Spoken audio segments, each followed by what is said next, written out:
भेजे। एक बात कहे, जब पति गुस्सा हो जावे तूने कौन मना सकती है? जोर से बोलो। हमारी माताएं मना सकती है कि नहीं? तो किसको भेजा जा? लक्ष्मी जी को। ठीक है, सब देवता लक्ष्मी जी के पास पहुंचे। मैया संभालो भगवान को। लक्ष्मी जी ने कहा उसमें कौन सी बड़ी बात है, मैं सुंदर सज कर जाऊंगी, आरती उतारूंगी, वो मुझे देखेंगे, मैं हंस पड़ूंगी, उन्हें भी हंसी आ जाएगी और बस क्रोध खत्म। लक्ष्मी जी चली। परसों भी कहा था किस पर? उल्लू पर। लक्ष्मी जी को अकेले नहीं बुलाना, भगवान के साथ। तो लक्ष्मी जी चली, भगवान नारायण के पास पहुंची। सोने की थाली है, पहले चरणों की आरती उतारी, फिर घुटनों की आरती उतारी, अब छाती की आरती उतारी। अब जैसे ही मुख पर पहुंचती, भगवान ने ऐसी धार लगाई कि लक्ष्मी मैया ने दूसरी सांस सीधे वैकुंठ में ली। देवता कहाँ गई मैया? एक ने कहा वो तो वैकुंठ चली गई, इतनी तेज दौड़कर। वहां पहुंची, मैया क्या हुआ? बोले वो हमारे पति थोड़े, किसके पास ले गए? बोले मैया नहीं, वो आपकी पति है। बोले नहीं, हमारे पति तो शांताकारं भुजगशयनं पद्मनाभं सुरेशं, सर्प जैसे क्रोधी पर बैठकर भी जो बड़े शांत है, ऐसे हमारे पति। ये क्रोधी कौन था? मैया ऐसा ना कहो, आपके ही पति देव। तो जब भगवान क्रोधित होते हैं तो भक्त जाया करते हैं भगवान को मनाने। सबने कहा जिसके लिए आए हैं अब उसी को भेजो। प्रहलाद को आगे किया। प्रहलाद ने भगवान की स्तुति की, भगवान प्रसन्न हुए। प्रहलाद से इस चरित्र को सुनाया, कहा वरदान मांगो। प्रहलाद जी ने मना कर दिया। यदि राशि समय कामान वरास्त्वं वरदर्शम। भगवान अगर आप लोगों से भी कभी कहे कुछ मांग लो तो ध्यान से सुनना। प्रहलाद ने क्या मांगा? प्रहलाद जी कहते हैं प्रभु मैं गलत हो सकता हूं लेकिन आप कभी गलत नहीं हो सकते, इसीलिए हे महाराज अगर देना है, क्या पता मेरे अंदर मांगने की कोई इच्छा आ गई, तो ऐसा वरदान देना प्रभु कि मैं कभी आपसे कुछ मांगू ही नहीं, ऐसा वरदान देना। क्योंकि तब तो सवई भृत्या सवई वणिक, ये भक्त का रिश्ता खत्म हो जाता है। और रिश्ता किसका लग जाता है? व्यापार का। हमने आपके यहाँ मजदूरी की और उसके बदले में आपने हमें ये दे दिया, वो पारिश्रमिक है, इनाम नहीं। इसलिए भगवान खुश हुए। प्रहलाद ने कहा महाराज मेरे पिताजी का उद्धार कर देना। भगवान कहने लगे प्रहलाद त्रिसप्तभी पिता पूतः पितृभी सहते नग। भगवान की कथा जो एक बार सुन लेता है, और तुम जैसे भक्त जिसके घर पर हो जाते हैं, उस घर में तो 21 पीढ़ी आगे और 21 पीढ़ी पीछे की सबका उद्धार हो जाता है। बोले प्रहलाद जी महाराज की। इस प्रकार प्रहलाद चरित्र की कथा सुनाई। सप्तम स्कंद को विराम दे। अष्टम स्कंद में गजग्राह चरित्र सुनाया। भगवान ने तम भिक्ष पीड़ित मजा सहसावतीर्या सग्राहवास कृपयो जहार ग्राहात् विपाटित मुखादरिणां गजेन्द्रः संपश्यताम् हरिरवो चतुस्त्रियाण। ग्राह का मुख फाड़ दिया, गजेंद्र की रक्षा की। इस कथा को सुनाया। समुद्र मंथन हुआ। हमें भी समुद्र संसार रूपी सागर में हर किसी को मंथन करना है, लेकिन जरूरी नहीं कि पहले अमृत ही निकले। पहले क्या निकलता है? विष निकलता है। अगर विष को पी गए तभी अमृत की प्राप्ति होती है। इस कथा को सुनाया। बलि वामन चरित्र सुनाया। भगवान वामन बलि के यहाँ जाते हैं और पदानी त्रिदत्तानी भूमेर मह्यम त्वया सुरः, 3 पग भूमि मांगते हैं और बलि महाराज उन्हें 3 पग भूमि देते हैं। इसीलिए याद रखना, तुम्हारे घर पर कोई खाली, तुम्हारे घर से खाली नहीं जाना चाहिए कोई, समझे? हमारी माताएं घर पर ही रहती है, इसीलिए माताओं से कहते हैं आपके घर से कोई खाली हाथ ना जावे, ये ध्यान रखना। तो बलिवामन चरित्र सुनाया। इसी के साथ अष्टम स्कंद को भी विराम। नवम स्कंद में 2 वंशों की कथा है, सूर्य वंश और चंद्र वंश। हमारी माताएं थोड़ी देर शांति बनाए रखेंगी। अब भाई आज क्या है? कृष्ण जन्म है। सूर्यवंश भगवान नारायण से ही प्रारंभ हुआ। भगवान नारायण के पुत्र ब्रह्मा, ब्रह्मा के मरीचि, मरीचि के कश्यप, कश्यप के व्यवस्वान, व्यवस्वान के व्यवस्वत और व्यवस्वत मनु के घर पर 9 पुत्र हुए। इक्ष्वाकु नृगसर्यादि दृष्ट दृष्टा करुष्का नरिष्यन्तं बृजद्रं च नवगं च कविं विभु। 3 पुत्र भगवान की सेवा में लग गए और नभग के नाभाग हुए, नाभाग के अम्बरीश हुए। अम्बरीश के ही वंश में चलकर राजा खटवांग हुए और खटवांग के वंश में दीर्घबाहु हुए। दीर्घबाहु के रघु, रघु के अज और अज के दशरथ हुए। और महाराज दशरथ के 4 पुत्र हुए। तो चले थोड़ी देर अयोध्या की तरफ। कौन कौन चाहते हैं? पहले हाथ उठाएंगे वो जो कहते हैं पहले अयोध्या से होते हुए वृंदावन चलेंगे, हाथ उठाओ। बहुत अच्छे। और कौन कौन कहते हैं अयोध्या नहीं जाना, सीधे वृंदावन चलो, वो हाथ उठाओ। कोई बात नहीं, आप लोग बार बार कह रहे हैं तो चले पहले अयोध्या, प्रभु राम का जन्मोत्सव मनाएं, वहीं से होते हुए हम लोग निकलेंगे वृंदावन को। तो आप लोग कहना ना पड़े, ऐसे ताली बजाओ। पर आज पता है हम आप लोगों को क्यों नहीं बोल रहे? पता है आप लोगों को? नहीं पता? भाई थोड़ा सा शक्ति भी होनी चाहिए है, अंत में नाचना भी तो सबको है। तो इसीलिए कोई बात नहीं, अभी तो ताली बजाएंगे पर अंत में सबको नाचना पड़ेगा। तो तालियों की सेवा करते हुए अवधपुरी रघुकुल मनिरा वेद विदित तेहि दशरथ नाम। रघुकुल मनिरा वेद विदित तेहि दशरथ नाम। सेवा करेंगे, ऐसे नहीं चलेगा। अवधपुरी रघुकुल मनिरा वेद विदित तेहि दशरथ नाम। अवधपुरी रघुकुल मनिरा वेद विदित तेहि दशरथ नाम। अवधपुरी रघुकुल मनिरा, अवधपुरी रघुकुल मनिरा वेद विदित तेहि दशरथ नाम। हाथ उठाओ। विदित तेहि दशरथ नाम।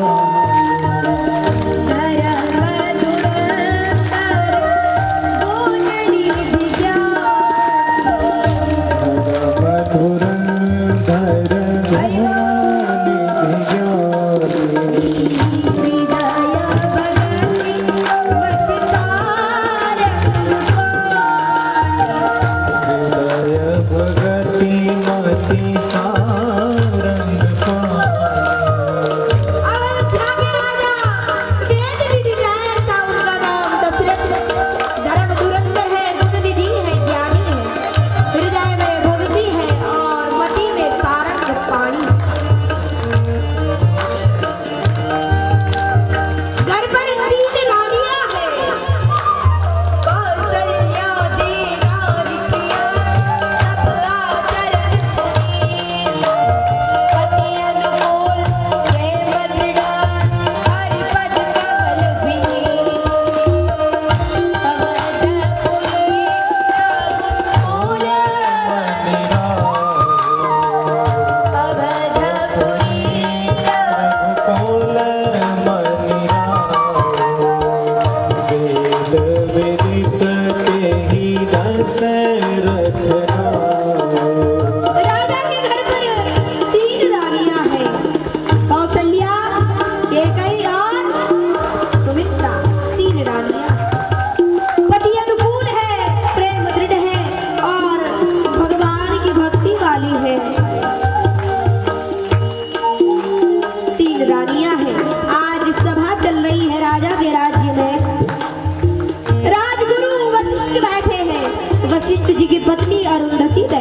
जी महाराज को देखकर आज राजा ने पूछ ही लिया, महाराज आपका बालक आज इतना रो क्यों रहा?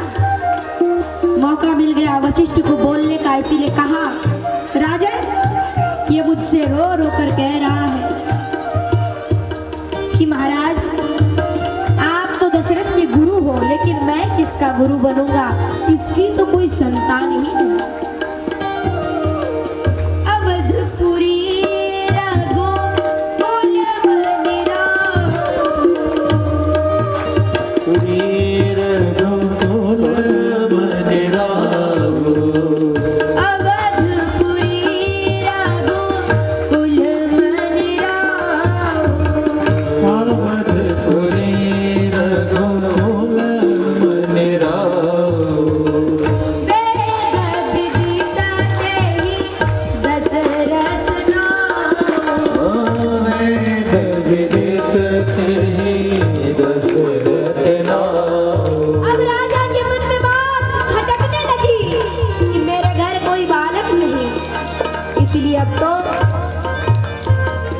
वशिष्ठ जी तो चले गए, लेकिन चिंता छोड़ गए।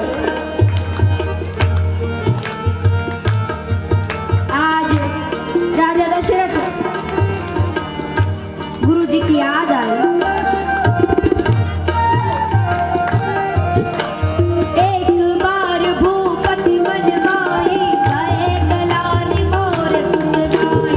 गुरु गृह गयहु तुरत गई काला, चरण लागी कर विनय विशाला। निज सुख दुख सब गुरहि सुनायो। दुख सुख सब गुरहि सुनायो। कहीं वशिष्ठ बहु विधि समझायो। कहीं वशिष्ठ बहुविधि समझायो। कहीं वशिष्ठ बहु विधि समझायो। कहीं वशिष्ठ बहुविधि समझायो। एक बार भूपति मन माई, गए गलानि मोर सुत भाई। गुरु गृह गयहु तुरत महिपाला, चरण लागी कर विनय विशाला। आज राजा गुरुदेव वशिष्ठ के पास पहुंचे। महाराज मेरे घर कोई पुत्र नहीं, पुत्र निज सुख दुख सब गुरु ही सुनाया। सुख दुख सब सुनाया गुरुदेव को। वशिष्ठ जी ने समझाया, बहुविधि समझाया। डरहु धीर हो, हहि सुत चारि। हरहु धीर होई सुत चारि। डरहु धीर हो, हहि सुत चारि। हरहु धीर होई सुत चारि। अरे चिंता मत करो, तुम्हारे अवश्य पुत्र होंगे राजन।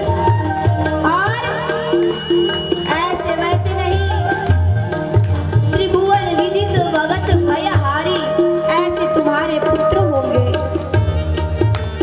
आज श्रृंगी ऋषि को याद किया वशिष्ठ ने, श्रृंगी ऋषि को बुलाया पुत्र यज्ञ के लिए।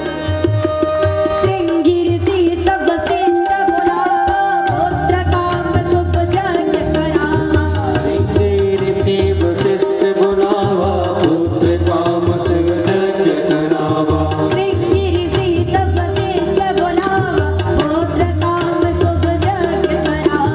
श्रृंगी ऋषि वशिष्ठ बुलावा, पुत्र काम शुभ यज्ञ करावा। भगति सहित मोनि आहुति दीने। भगति सहित मुनि आहुति दीने। प्रगटे अग्नि चरु कर लीने। प्रगटे अग्नि चरो आज वशिष्ठ जी महाराज ने श्रृंगी ऋषि को बुलाया। यज्ञ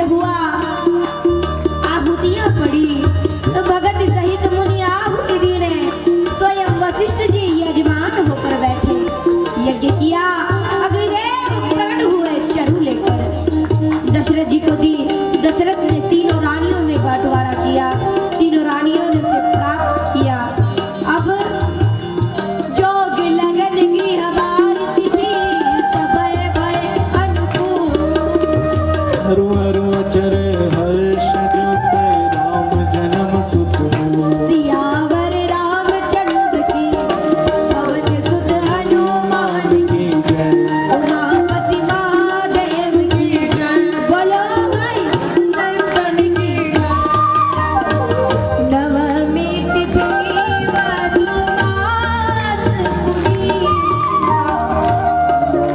तिथि मधुमास पुनीता। नवमी तिथि आई। तुलसी बाबा एक अर्थ में कहते हैं भगवान नवमी तिथि को प्रकट हुए, और दूसरे अर्थ में नवमी तिथि उस तिथि को मैं नमस्कार करता हूँ। नवमी तिथि शुक्ल पक्ष विजित मूर्त भगवान प्रकट हुए। शीतल मंद सुर विवाह जाओ, हर्षित सुर संगन मन चाओ। शीतल मंद सुगंधित हवा बहने लगी, मन हर्षित हुआ। आज सारे देवता ऋषि मुनि, ऋषियों को आनंद हुआ, देवताओं को हर्ष हुआ।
सुनाई। गुरुवर थे त्यक्त राज्यो व्यचरदन वनम पद्मपद्भ्याम प्रियायाः पाणिस्पर्शा क्षमाभ्याम रजति पथरुजो यो हरीन्द्रानुजाभ्याम वैरूप्याच्छूर्फणक्या इति प्रिय विरहरुषा रोपितो भ्रुविजृम्भ तस्ताब्धिर्बद्ध सेतु खलदवदहन कौशलेन्द्रोवतान्नः।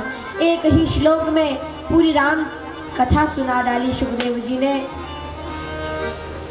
भगवान बड़े हुए, वनवास गए, वहां रावण इत्यादि दैत्यों का वध किया, सीता जी को लेकर आए, अयोध्या के राजा हुए, शासक हुए।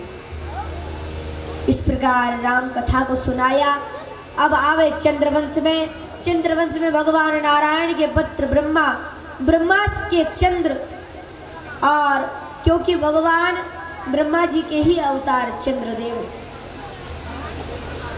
तो चंद्र के बुध हुए और बुध से ही चंद्रवंश प्रारंभ हुआ। इनके ही वंश में आगे चलकर उग्रसेन हुए और सूरसेन हुए। सूरसेन के पुत्र हुए वसुदेव, उग्रसेन के पुत्र हुए कंस। उग्रसेन का एक भाई भी थे, उनका नाम है देवक, और देवक की कन्या हुई देवकी। सूरसेन उग्रसेन के मित्र थे, लेकिन उग्रसेन के पुत्र कंस ने इन्हें जेल में डाल दिया। अपने चाचा जी ने कहा ऐसा क्यों कर रहे हैं? बोले आपका भी स्वागत है। उन्हें भी जेल में डाल दिया। जल्दी जल्दी सुनाए जा रहे थे सुखदेव जी। परीक्षित ने रोका और कहा कथितो वंश विस्तारो भवता सोमसूर्जयो राज्ञां च वयवंश्यान् चरितं परमाद्भुतम्। महाराज इतनी जल्दी कथा ना भगाओ, हमको धीरे धीरे सुनो। तब तो सविस्तार पूर्वक सुखदेव जी सुनाने लगे। थोड़ी देर हमारी माताएं नीचे है, बस अब कृष्ण जन्म होने वाला है, शांति बनाए रखेंगी। तो कंस ने जेल में डाल दी अपने पिता और अपने चाचा जी को।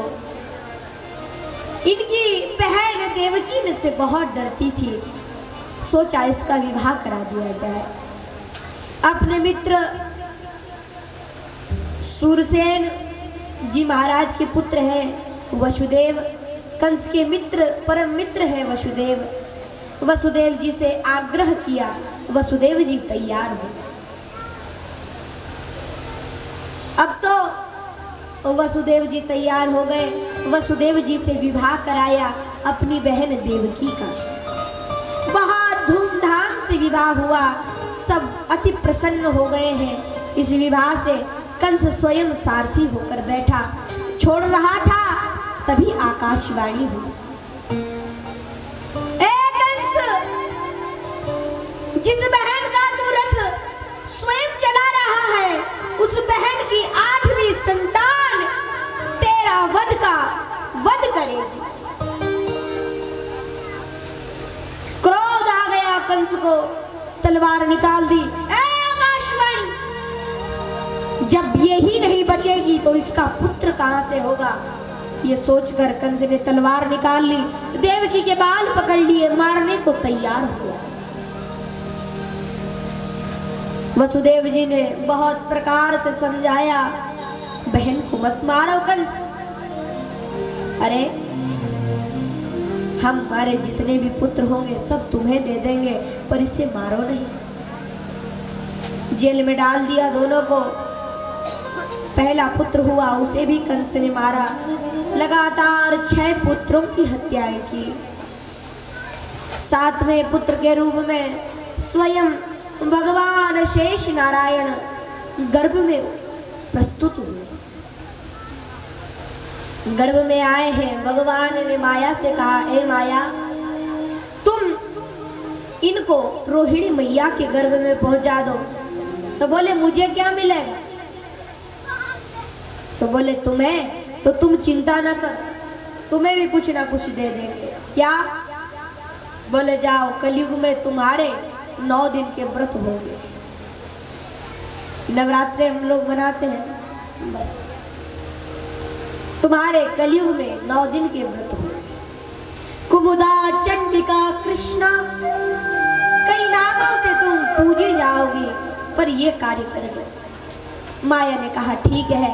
माया ने उसी समय भगवान शेष को गर्भ से दूसरे गर्भ में पहुंचा दिया।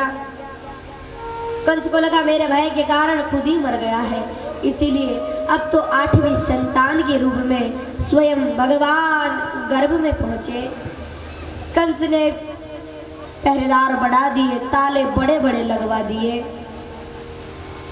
स्वयं रातों नींद नहीं आती, कब प्रकट हो जावे, इन भाग न जावे।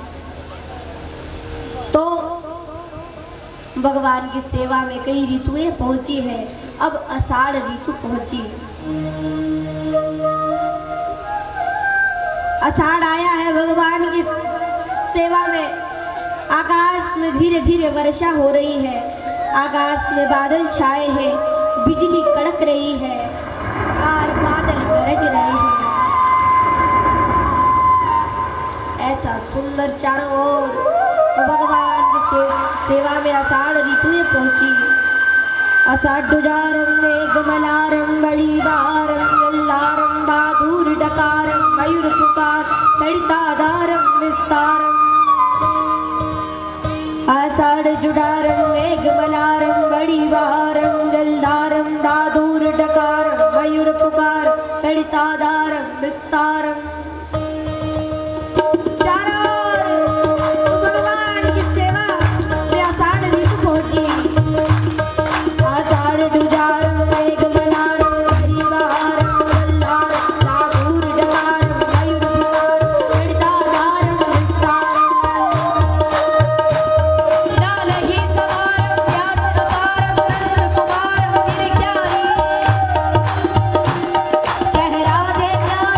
बलिहारी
करते हैं।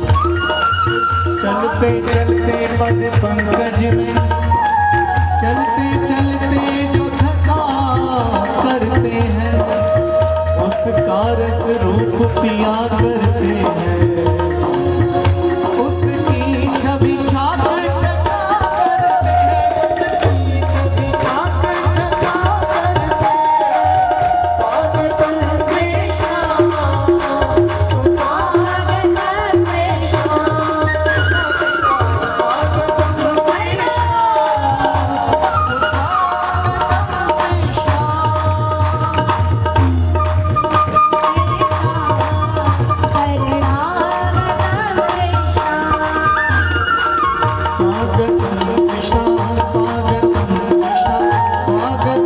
कृष्ण, स्वागतम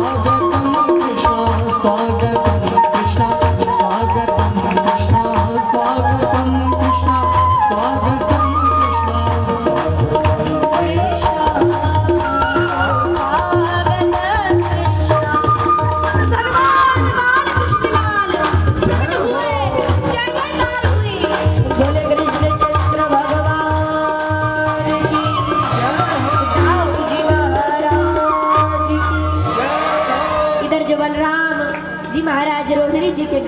उन्होंने भी जन्म लिया। उसके 3 महीने बाद इधर भगवान भी प्रकट हुए। और बात नहीं करना, कंस उठ जाएगा। मौन सब लोग। आप लोग चाहते हो क्या कंस उठ जाए? तो शांत रहना सब। भगवान प्रकट हुए तो पहले देवकी मैया के गर्भ में से मन में पधारे और फिर वसुदेव जी के मन में गए, पिताजी आप मुझे नंद भवन छोड़ आइए, क्योंकि वहीं से मैं, वहां कई गौएं हैं, मुझे वहां जाना। वसुदेव जी ने कहा हम तो जंजीरों से बंधे हैं, कैसे छोड़ेंगे? अरे आप कोशिश तो करो, मैं आपके साथ हूँ। इस प्रकार कहा। हमारी बुद्धि जब देवमय हो जाती है और सत्वम विशुद्धम वसुदेव शब्दितम, ऐसा हमारा मन हो जाता है, तब हमारे घर बाल कृष्ण लाल आते हैं। तो वसुदेव जी ने सूप लिया, कन्हैया को पधराया, देवकी से कहा देवकी मैं भी आता हूँ, प्रतीक्षा करो। चल बड़े वसुदेव जी। स्वयं ताले खुल गए, टूट गए, दरवाजे खुल गए, पहरेदार सब सो गए। नंद भवन रास्ते में यमुना जी आई। यमुना जी को भगवान ने चरणों में स्पर्श कराया। नंद भवन पहुंचे, कन्हैया को वहां छोड़ा और वहां जो माया नाम की पुत्री थी उसे लेकर आए। इधर जब तक सिर पर ब्रह्म था बंधन टूटे, माया आते ही ब्रह्म बंधन लगा, बंधन हुआ, फिर से सारे ताले फिर से जुड़ गए, सब उठ गए। माया को लेकर आए हैं। वो कन्या जोर जोर से चिल्लाने लगी। सब लोग चिल्लाने लगे महाराज आपका काल प्रकट हो गया है। कंस हाथ में खुली तलवार लेकर दौड़ा। जैसे ही वहां पहुंचा तो देवकी ये मेरा काल है। देवकी ने कहा भैया ये तो लड़की है। मुझे नहीं मार सकती, इसके हाथ नहीं पैर नहीं, ये मुझे मार सकती है। इसीलिए सोचा उठाकर पटक दूंगा, मर जाएगी। पटकना चाहा, वो आकाश में उड़ गई। अष्टभुजा रूप मां दुर्गा तो हो गई। बोले दुर्गे मैया की। दुर्गा का रूप धारण किया। ए कंस तू मुझे क्या मारेगा? तुझे मारने वाला तो ब्रज में प्रकट हो गया है। ये कहकर कंस बड़ा परेशान है। अब हम लोग कंस को छोड़े, इसको परेशानी रहने देते हैं। हम लोग तो चले वृंदावन की और गोकुल ब्रज में, गोकुल में कन्हैया आए हैं।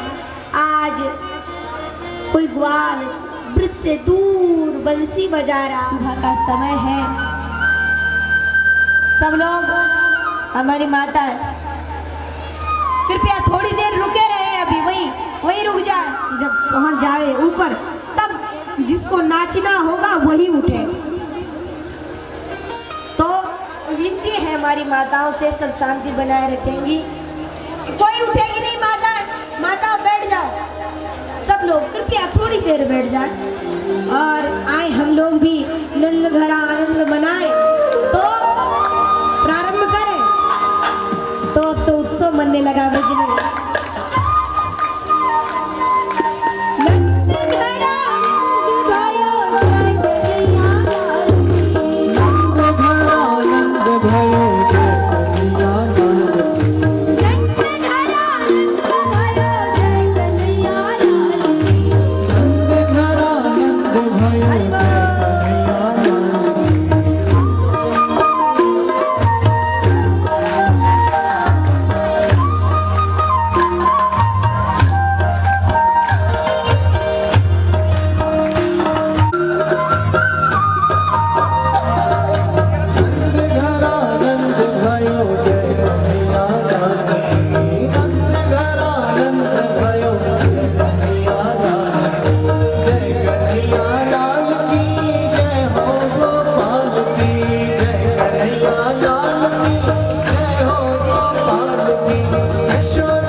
रासेश्वरी श्री राधा रानी को नमन करते हुए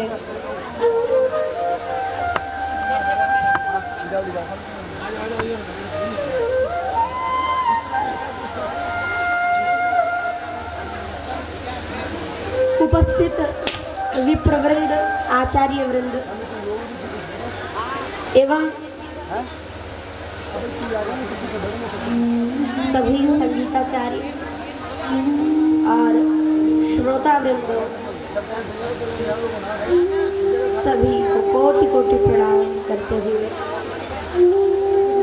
आइए आज की कथा में प्रवेश करें। आज चतुर्थ दिवस की कथा को प्रारंभ करें। उससे पूर्व ही कुछ क्षण हरिनाम संकीर्तन का आश्रय ग्रहण करते हैं। आप सभी लोग भी गाएंगे, हल्ला नहीं करेंगे कोई भी। आप लोग भी गाएंगे, ताली भी बजाएंगे जितना।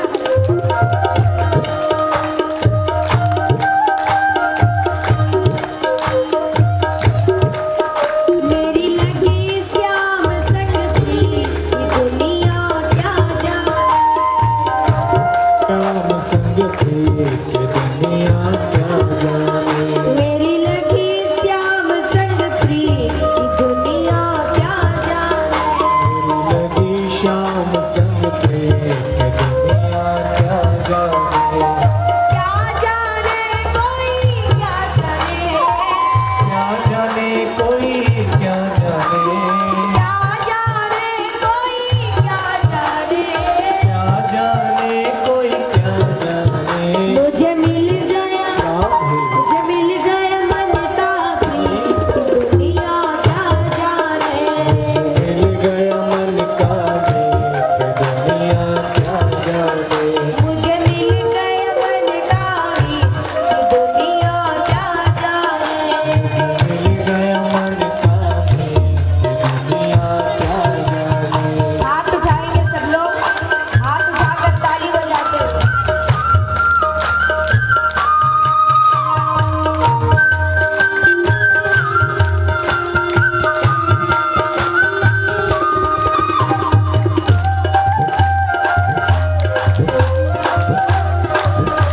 चर्चा की। भगवान सुखदेव जी आए हैं अनशन पर बैठे राजा परीक्षित को कथा सुनाने के लिए। प्रश्न ये भी उठता है कि जब परीक्षित महाराज बैठे थे गंगा किनारे, वहां पर भृगुर वशिष्ठ च्यवनश्च गौतम मेधा तिथिर देवल देवराज रामस्तथा गाधिसुतश्च साकलौ मृटंगु पुत्रा त्रिजपिप्पलादौ। भृगु वशिष्ठ च्यवन गौतम छाया सुको व्यास पराशरौ च। वहां पर व्यास जी महाराज, उनके पिता पराशर जी और बड़े बड़े च्यवन इत्यादि ऋषि बैठे हुए हैं, लेकिन आज सब मौन है। परीक्षित बड़े चिंतित हैं। क्या होगा परीक्षित का? किसी ने पूछा, क्या व्यास जी को श्रीमद् भागवत महापुराण की कथा नहीं आती क्या? आती है, क्योंकि उन्होंने तो स्वयं उसकी रचना की। तो जब उन्हें पता था कि इसका उद्धार कथा से ही हो सकता है, तो वो बैठे हुए क्यों? क्योंकि आज नए वक्ता सुखदेव जी को सुनना था, इसीलिए सब लोग बैठे हुए।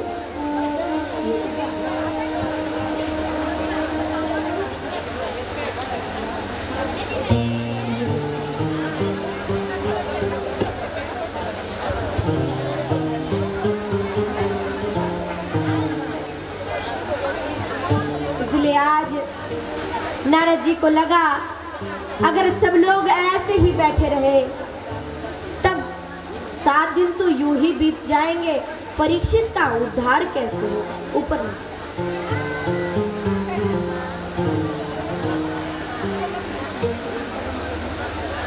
कृपया जो माताएं हैं फूल ऊपर नहीं चढ़ाएंगे, नीचे।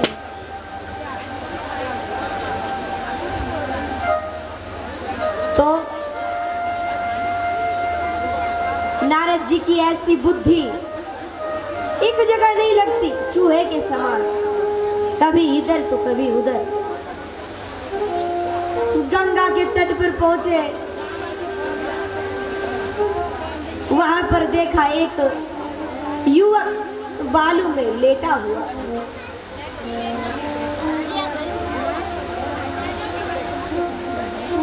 और बड़े आराम से पड़ा हुआ है, उसे कोई चिंता ही नहीं। चिंता से मुक्त होकर वो लेटा हुआ है। नारद जी की नजर पड़ी, पूछा कौन हो?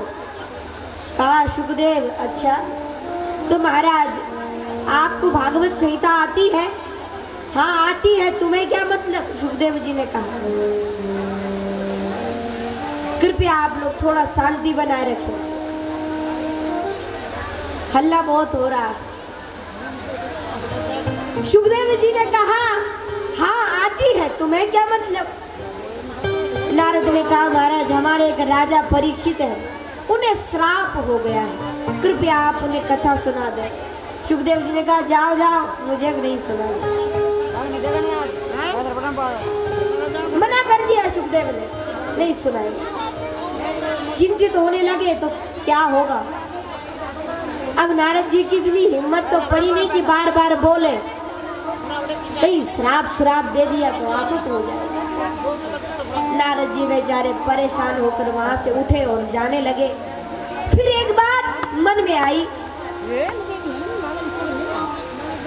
फिर वापस लौटे। महाराज अब क्या हुआ, बार बार आ रहे हैं, जाओ यहाँ से। अरे महाराज एक बात कहनी थी, एक पूछना था कुछ। तो पूछो। मानो आप यहाँ लेटे हुए हो। हाँ लेटा हुआ हूँ। सामने कुआं है, कहाँ पर है, दिखता नहीं मुझे तो। बोले मान लो आगे एक कुआं है, ठीक है, और एक अंधा व्यक्ति जा रहा है, वो कुएं में गिर गया तो पाप किसे लगेगा। सुखदेव जी बोले किसे कथा सुनानी, चलो, क्योंकि भाई जब पाप हमको लगना है। महाराज सुखदेव जी ने कहा, बोले पाप तो उस व्यक्ति को लगेगा जो देख रहा है। तो बस महाराज परीक्षित, हम तो धन के मद में अंधे हो जाते हैं राजा लोग, अगर आप उन्हें नहीं बताएंगे तो पाप तो आप ही लोगों को लगेगा। ये सुनकर सुखदेव जी तैयार हुए। अब चल पड़े हैं सुखदेव जी। निगूढ़ जत्रुम पृथुतुंग वक्षसा मावर्तनाभिं वल्गूदरं च दिगंबरं वक्तविकीर्ण केसा प्रलम्ब बाहुं स्मरोत्तमाभं। ऐसा उनका सुंदर रूप, लंबे लंबे हाथ हैं, बड़े बड़े बाल हैं, माथा सूर्य के समान कांतिमय हो रहा है। सारे ऋषियों ने जैसे ही सुखदेव जी को देखा खड़े हो गए, सबकी चिंता दूर हो गई। अब राजा का उद्धार हो जाएगा।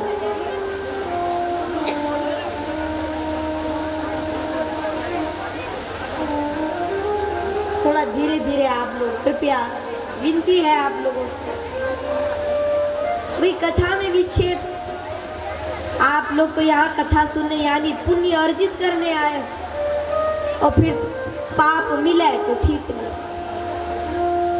देवदूत बनो, यमदूत नहीं, देवदूत ठीक है। इसीलिए धीरे धीरे हमारी माताएं जो ऊपर से आ रही हैं,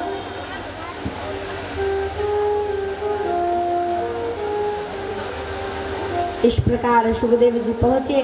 राजा ने पूजन किया। इसी के साथ प्रथम स्कंद को विराम, द्वितीय स्कंद में प्रवेश करें।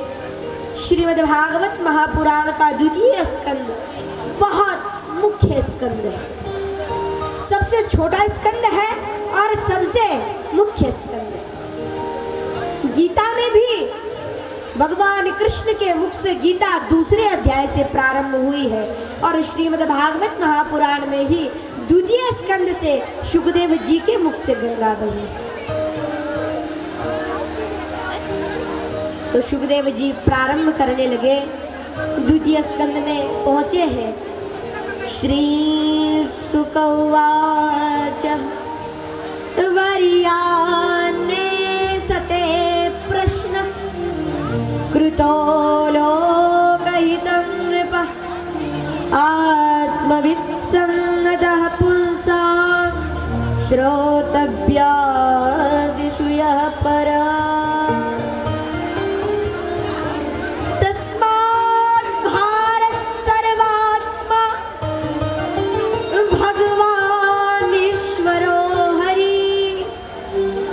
श्रोतव्या कीर्तितव्यश्च स्मरतव्यश्चेच्छता वयम्। दिवाचार्थे हया राजन् कुटुम्ब भरणेन वा। आज सुखदेव जी ने कथा गंगा को प्रारंभ किया। जैसे कोई अच्छा डॉक्टर हो तो देखता है मरीज कैसा है।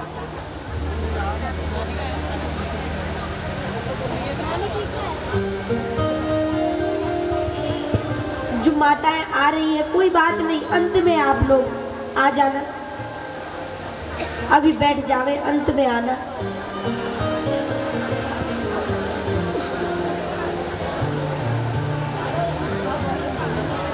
आज तो सुखदेव जी एक अच्छे डॉक्टर की तरह परीक्षित को देखा। जैसे मरीज के लिए पहले ही दवाई नहीं लिखी जाती,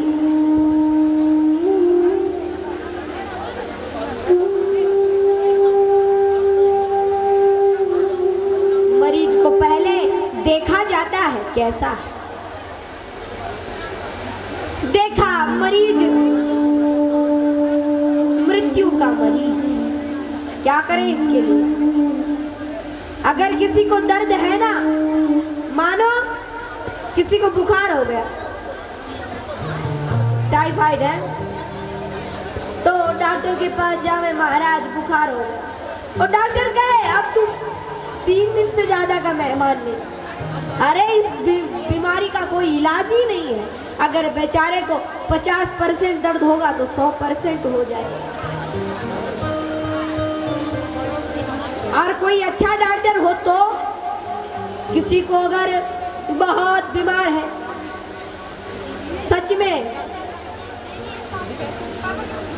तो अगर कह दे अरे तुम क्या बीमार हो, बगल वाले को देख, पी लिया और टाइफाइड एक साथ हो गया है, गरम खाए तो पी लिया और ठंडा खावे तो टाइफाइड, तो उसे लगेगा हाँ कोई बात नहीं, ज्यादा बीमार नहीं। 100% दर्द होगा तो 50 पे आ जाएगा। इसीलिए अच्छे डॉक्टर की तरह आज सुखदेव महाराज ने कहा, राजन तुम्हारे पास 7 दिन है। अरे सोचो, खट्वांगो नाम राजर्षि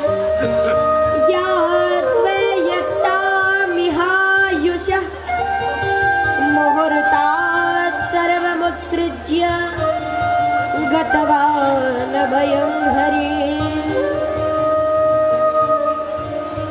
सोचो उस राजा खट्वांग की जिसके पास केवल 2 घड़ी ही शेष बची। एक बार देवता खट्वांग से खुश हो गए। खट्वांग राजा को कहा, राजन कुछ मांगो। खट्वांग का वर्णन आपसे 9वें स्कंद में करेंगे। ये सूर्यवंश के राजा थे। जब कहा कुछ मांगो, खट्वांग ने कहा महाराज पहले ये बताओ मैं कितने समय बाद मरूंगा, उस हिसाब से मांगो। देवताओं ने कहा महाराज 48 मिनट बाद आप सीधे ऊपर यहीं आ जाओगे। तो बोले हमें पहले घर पहुंचा दो, यही चाहिए। फिर राजा ने अपने पुत्र का राज्याभिषेक किया और उसी समय सरयू जी के किनारे राम नाम का उच्चारण करते हुए मुक्ति को प्राप्त हो गए। अरे राजन, खट्वांग ने तो अपना उद्धार केवल और केवल 48 मिनट में करवा दिया।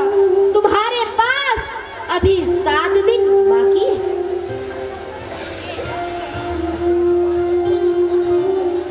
और सबको सच कहे तो 7 दिन में ही मरना। किसी व्यक्ति का 8वां दिन नहीं। वो इसलिए भाई 7 ही दिन तो होते है, कोई ऐसा जो 8वें दिन ऊपर जावे। सबके 7 ही दिन, रवि सोम मंगल बुध बृहस्पति रवि, इस प्रकार सोमवार मंगलवार बुधवार बृहस्पतिवार, इन्हीं 7 वारों में सबको जाना है। किसी का अब तक 8वां बार नहीं आया। इसीलिए राजन तुम चिंता मत करो। चिंता तो चिता से भी खतरनाक होती है। राजन, राजा ने कहा तो क्या करूं महाराज? बोले चिंता तुम अब चिंतन करो। भगवान का राजा को कथा सुनाने लगे और उससे पहले भी कथा सुनने का नियम बताया। भवौ सदा श्रोत्र मनौ विरामात्। राजन तुम्हारे मन को संतुष्ट करने वाली ऐसी तुम्हें भागवत कथा को पिलाता हूँ। लेकिन पहले उसे सुनने के नियम सुन लो। जरा थोड़ा ध्यान से सुनना, कथा सुनने का नियम है। पहले आप लोग शांत हो जाओ, तब आगे। भैया जितासनो जितश्वासो जित संगो जितेन्द्रिया स्थूले भगवतो रूपे मनः संधारये दिया। यह है कथा सुनने का नियम। जितासनो, पहले अपने आसन को जीतो। ये थोड़े किसी ने पैर लंबे कर लिए, ऐसे कथा सुनी जाती है क्या? कोई ऐसे बैठे हुए, ऐसी कथा सुनी जाती है क्या? भाई सुखासन में बैठकर आराम से, ऐसा लगता है मानो अभी भागने वाले हो यहाँ से, ऐसा बैठते हैं लोग। कम से कम 3-4 घंटा आराम से बैठ सको, ऐसा कोई आसन ले लो। हम पहले भी कहते थे, आज भी कहते हैं, कुर्सियों पे वही लोग बैठे जिनको काम है या जो नीचे नहीं बैठ सकते। पर कोई आज नीचे बैठने को तैयार कहाँ होता है? नीचे नहीं बैठना, ऊपर ही बैठना। इसीलिए जिनको जरूरत है वही ऊपर बैठे। कोई वृद्ध है, बेचारे नीचे नहीं बैठ सकते, परेशानी होती है, कोई बात नहीं। पर लोग सबसे पहले जाकर सीधे कुर्सियां पकड़ते हैं। अपने श्वास को जीतो, ये नहीं गप में लगे हुए। जित संगो, अपने संग को जीतो। बगल में चाहे कितना ही पुराना मित्र बैठा हुआ है, पर फिर भी 3 घंटे उससे बात नहीं करनी, वो जित संग। एक बार एक माता जी कथा सुनने आई, अपने ससुर जी से कहा, बोले आज तो कथा सुनने जाएंगी। ससुर जी ने कहा बड़ी अच्छी बात है, जाओ। शाम को कथा सुनकर लौटी, सबको प्रसाद दिया घर में। ससुर जी ने कहा बेटी क्या सुना, जरा मुझे भी सुना दे, यहाँ तक तो आवाज नहीं आ रही। बोले क्या कहें ससुर जी, पुरानी सहेली मिल गई थी, 3 घंटे का पता ही नहीं चला। इसीलिए भाई थोड़ा सा शांति बनाए हुए ध्यान पूर्वक कथा सुननी चाहिए। तो ये नियम है कथा के। जितेंद्रिय, और अपनी इंद्रियों को जीत लो, वही व्यक्ति कथा सुनने का अधिकारी है।